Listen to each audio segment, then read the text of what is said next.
Ça faisait un moment qu'on n'est pas revenu ici. En même temps, l'autre con il s'est tapé 2 strikes il y a 3 mois.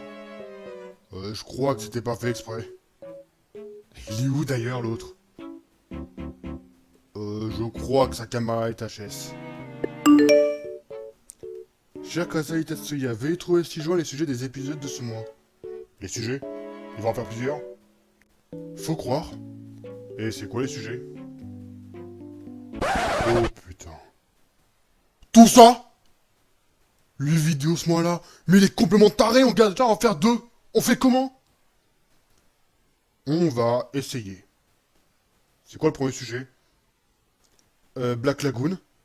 Ok, en place. Plus vite ce sera fait, plus on pourra enchaîner les autres vidéos. Salut tout le monde, ici Tatsuya Kamishiro, et bienvenue dans ce 8ème épisode de Critique Manga. Au menu aujourd'hui, de la violence, des flingues et du sang. Aujourd'hui on va parler de Black Lagoon. Kazai, générique.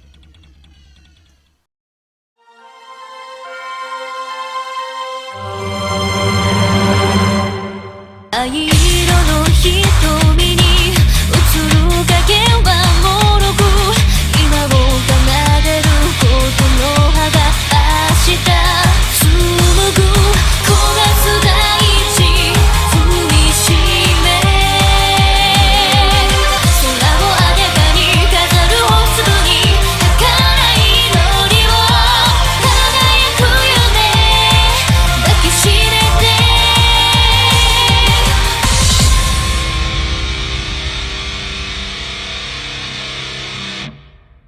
Black Lagoon de Rei Hiroe est un manga publié depuis le 19 avril 2002 et compte actuellement 11 volumes. La série connaîtra un certain succès, à un point qu'elle aura droit à un animé de 2 saisons et un 3ème sous forme d'OAV, ainsi que 2 romans. Les 9 premiers tomes se vendront un total de 5 600 000 exemplaires d'après un relevé de décembre 2012.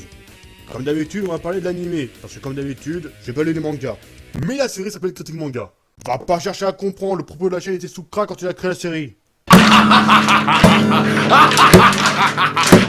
Comment te dire que je n'imaginais pas du tout comme ça? Donc, comme d'habitude, il risque d'y avoir du spoil durant la vidéo. Je vous recommande d'aller regarder la série si vous n'avez pas encore regardé.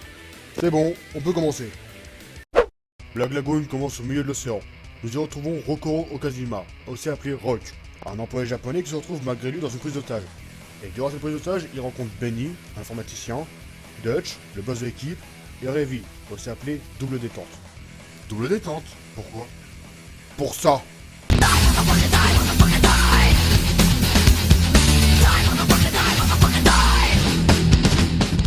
Ok, alors si je veux éviter de me prendre du plomb dans les dents, je dois pas la faire chier.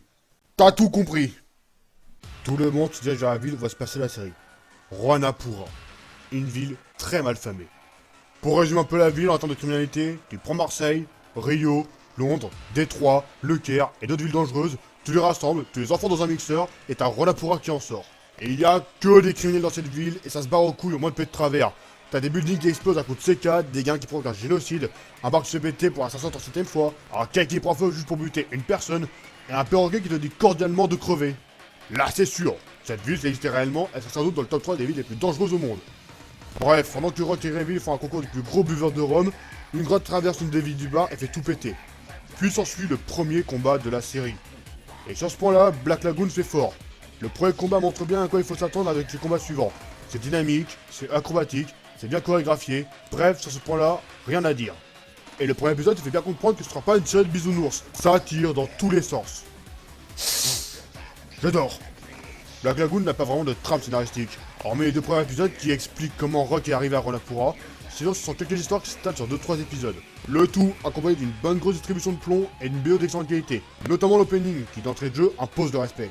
Les personnages sont géniaux. Alors, à l'exception de Rosarita, les antagonistes ne sont pas ouf.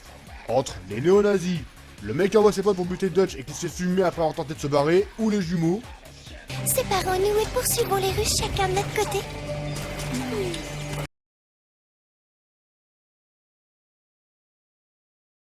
Putain de merde. Merde. Ok alors, d'où les gamins empilent des cadavres pour pouvoir buter la Ruskov de la ville?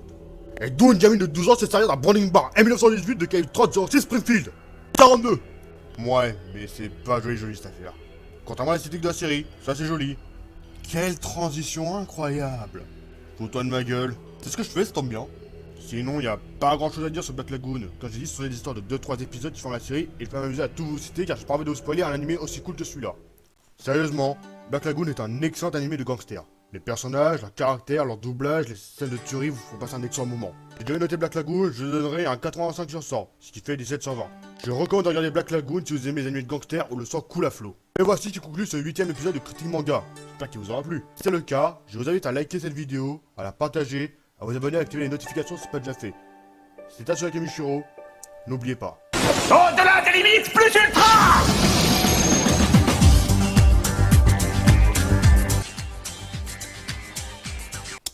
On se dirait pas si mal que ça tout seul.